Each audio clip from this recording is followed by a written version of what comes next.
Hey there. I am going to tell you a little bit about how I would like to achieve the goal I have. I have a very uniquely diverse classroom. We have a very diverse school.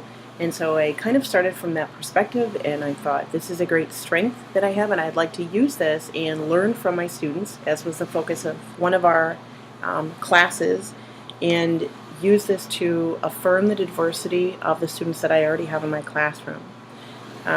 But what I determined when I looked at what the situation looks like, the problem, I believe, in my case, is that I don't think the curriculum really affirms or meets the needs of my students, and I would like to change that. So this sounds like, I'd like to change the curriculum. And I thought at first, well, can I do that? And of course I need to teach to content and standard, but I can change the scope and the sequence. And we all know that just means when do you teach what unit and how long do you give each one of those units. So again, can I really do that? And I've worked with my colleagues and we started to develop this scope and sequence together. So yes, I can certainly fine tune that. So it's a two-part approach. Oops. One of the things I'm going to do is to give the most affirming units, a more multicultural based unit, more time and better time. And that means I don't have to wait till the end of the year. I had this great immigration unit that I looked forward to teaching a lot of the school year, and by the end of the year, the students were starting to check out and it got pushed to the side. And I can give this unit that I think is going to be really powerful with my students more time, and I can bring it right to the beginning of the school year. We're going to start out with this unit and use the diversity of the students in my classroom to make that a more powerful unit. And that leads me into the second thing I'm going to change in my curriculum is I'm going to make the units themselves stronger. Because of course I'm not going to leave any units out. I might change when I teach them and how much time I devote to each unit, but I still need to teach each unit, and if there's a unit that I don't think is one of my favorites, I can certainly make that unit stronger. I can get in more guest speakers.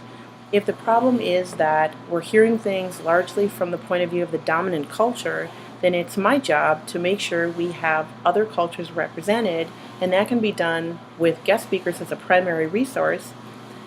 We can use a variety of media, and by that I mean first-person video perspectives from non-dominant cultures that, again, we need to hear from more. And the activities that we do to reinforce what we've been talking about, we need more inquiry-based activities. And that's another thing that I'd like to change.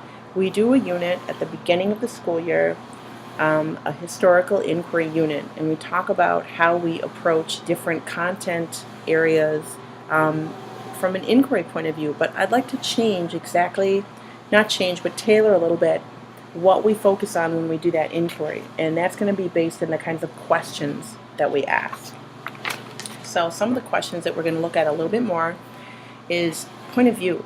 What is the point of view of the source? Who is this coming from? And let's really think about who our information is coming from and where that person might be coming from. What is the intent or the bias of the author? Is there intent? Is there bias? This is something that we need to consider. This is something that we will practice.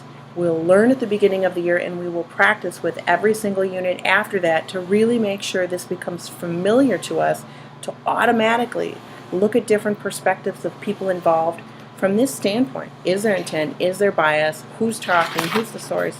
And what else was going on at this point in time in history that might have affected the author? And we can use some application skills and some analyzing skills to talk about how some of the events occurring in history at this point might have affected our author. And what ideas were present in the predominant culture of the time. So, really kind of get that vocabulary out and talk about it. What was the predominant culture of the time, and how did that affect the person who was speaking, and how did that influence what they had to say? So, to review, I will change the curriculum. That's what I feel needs to change to affirm and meet the needs of my students. I still need to practice fidelity in teaching that, and that means teaching the correct content to the standards necessary, but I can change my curriculum. I can tailor that by changing the scope and sequence, when I teach, what I teach, and how much time I give that. And then I can build into several key lessons, immigration at the beginning of the school year, and historical inquiry, different kinds of activities and strategies to strengthen those units within themselves.